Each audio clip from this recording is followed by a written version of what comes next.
Have you ever sat on the edge of your bed, staring at your phone, just hoping someone would call?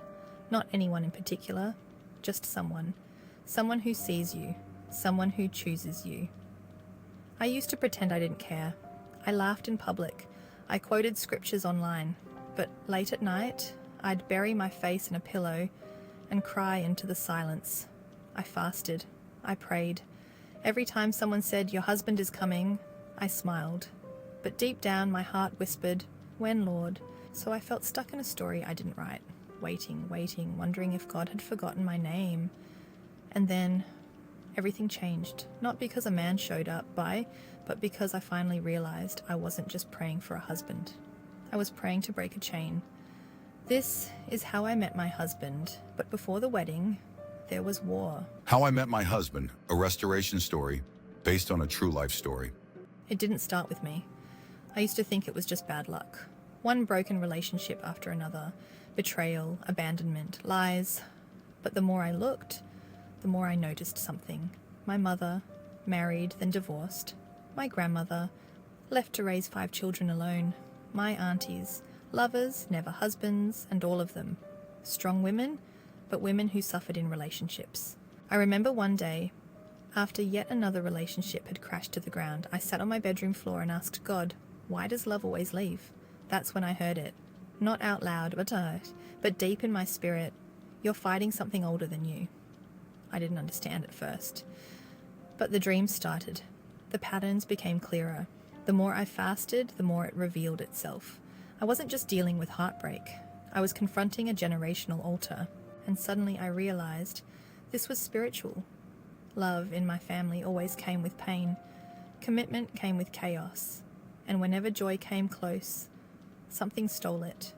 I ran to my grandmother. I asked her, "Did anyone in our bloodline make a covenant? A vow?" She paused. Then she looked at me with tired, teary eyes and said, Your great-grandmother. They say she went to a river shrine. They said she made a vow that no man would ever leave her.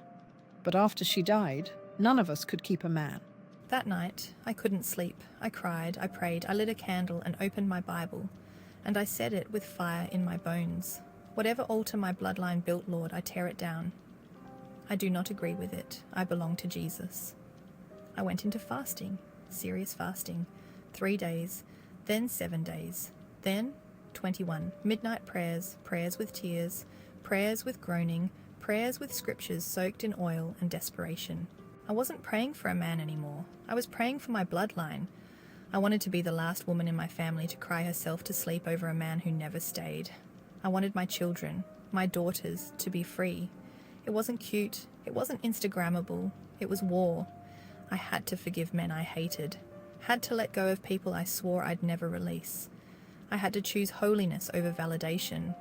And it hurt, but it healed. There were nights I'd lie flat on my face saying only one thing. God, set me free, set my womb free, set my marriage free, even if I haven't seen it yet. That's when the restoration began.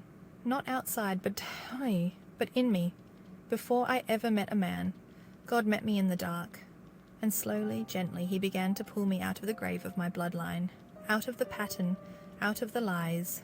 I stopped praying for a husband to love me, and I started praying for a heart that could love God again.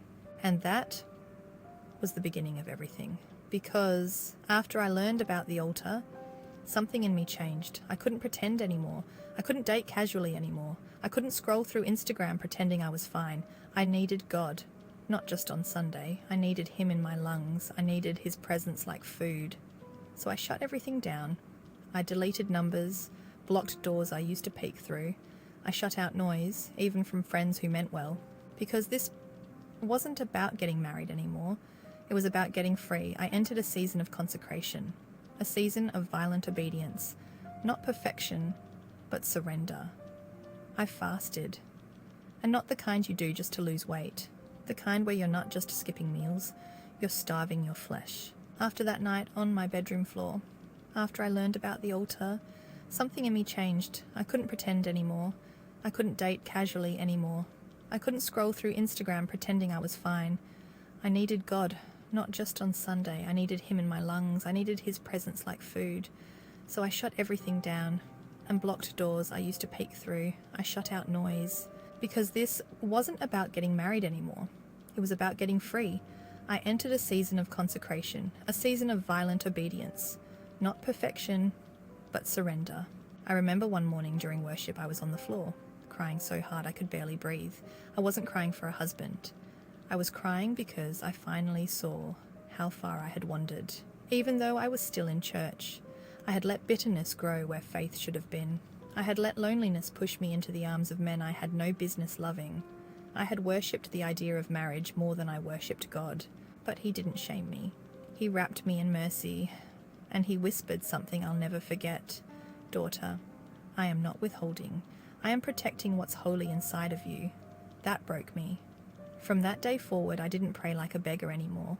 I prayed like a daughter, so one day I said, Lord, I'm asking you to remove anything that would block your promise from finding me. I began praying over my womb. I laid hands on my ring finger.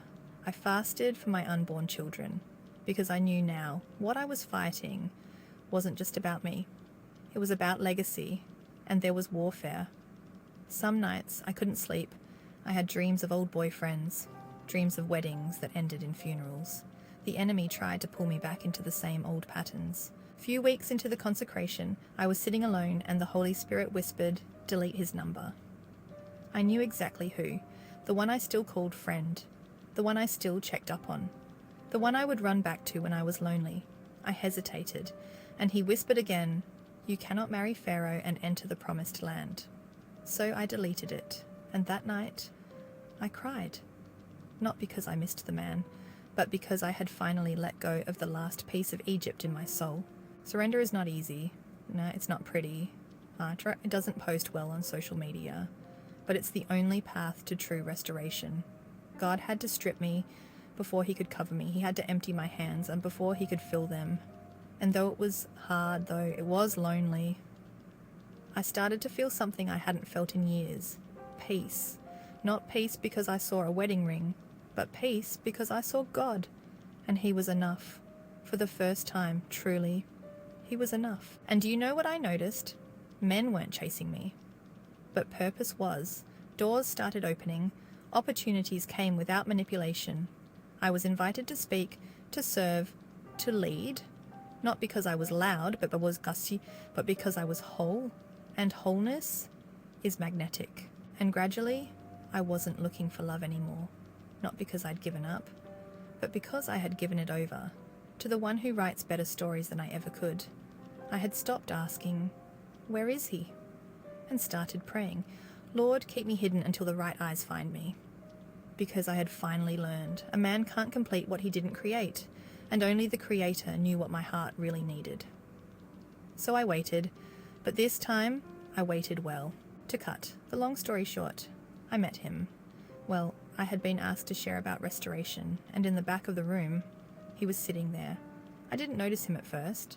I wasn't trying to. I had already promised God, I'll focus on the work, and you'll handle the love story. But afterward, as people came up for prayer, he walked up, quiet, humble, respectful, and he said something I'll never forget. I came for a conference, but I think God brought me for confirmation. I looked up, and I saw him, not just his face, but his spirit, pure, strong, gentle, but carrying weight, like a man who had been to the altar himself. I didn't feel butterflies. I felt peace. We didn't start dating. We started praying. For months. No kisses, no sleepovers, no manipulation. Just fasting, friendship, and fire. We would choose one day a week to fast together. From different cities, he would send a voice note praying over me. I would send scriptures to him. We weren't building a situationship. We were building an altar. And on that altar, God started revealing our hearts, not just to each other, but to ourselves. He had his own wounds, his own battles, his own altar of surrender. And that's how I knew. This wasn't just a man. This was a husband. Not perfect, but postured. He didn't pursue me for my beauty. He pursued me because he heard God whisper my name in prayer. I remember the day he told me he loved me. I cried because I realized all the waiting was worth it. Every no I thought was rejection was actually redirection. Every night I cried alone was preparing me for a man who would love me with God's eyes And even before he proposed, I had peace. Because this time, I wasn't being pursued by a man who wanted a wedding. I was being pursued by a man who wanted a legacy. He asked me one day, "Can we fast for 3 days before I talk to your parents?" I smiled, because that's how I knew this wasn't date night, this was destiny. We fasted, we prayed, and on the third night, I had a dream.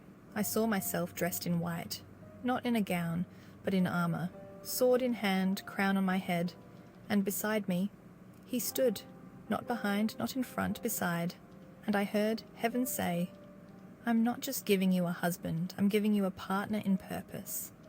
When I woke up, I cried, because I knew the restoration wasn't just mine, it was ours, and God wasn't just restoring what I lost.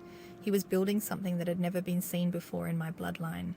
A holy marriage, a praying husband, a healed woman, a new legacy, and I finally said yes. So, from generational pain to generational purpose, from heartbreak to harvest, from waiting to walking in the promise. And now, when people ask me, "How did you meet your husband?" smile and say, "On my knees," because before I ever met him at a conference, I met him in prayer, and the God who saw me when I was breaking became the God who blessed me in overflow. He kept his promise, and the girl who once wept on the floor is now walking down the aisle, whole, healed, and home. So too, you who's listening, you who's waiting, you who's weary and wondering if your story will ever turn. Maybe you've cried yourself to sleep. Maybe you've had your heart broken by someone who claimed they were from God. Maybe you feel stuck in a generational cycle that you're afraid will never break. But I came to tell you, restoration is real, and God is still writing stories. He's not done with you. He sees the prayers you pray when no one's watching. He hears the "God, if you don't help me, I won't make it" kind of prayers. And he is not ignoring you. He is preparing you for a love that doesn't just make you smile, but makes you stronger. For a marriage that doesn't just post pictures, but births purpose. For a partner who doesn't just admire your beauty, but covers your destiny in prayer and fasting. Don't settle for someone who looks spiritual, but won't build an altar. Don't rush into a marriage that hasn't been birthed in the spirit. Wait well. Pray deep. Fast consistently. Trust radically. Because I promise you, when God restores, he does it completely. And your story is not too late, it's not too broken, it's not forgotten. Your altar is being built, even now, in your prayers, in your tears, in your surrender. And one day, when the time is right, when your heart is whole and your spirit is ready, God will whisper to you, just like he whispered to me, "Daughter, he's here." And when that day comes, you'll know it wasn't chance. It wasn't charm. It wasn't timing. It was God. A divine love, a restored heart, a holy marriage, built not on feeling, but on fire. The kind of fire that only comes from a life laid down on the altar. Thank you for watching my story. Please subscribe.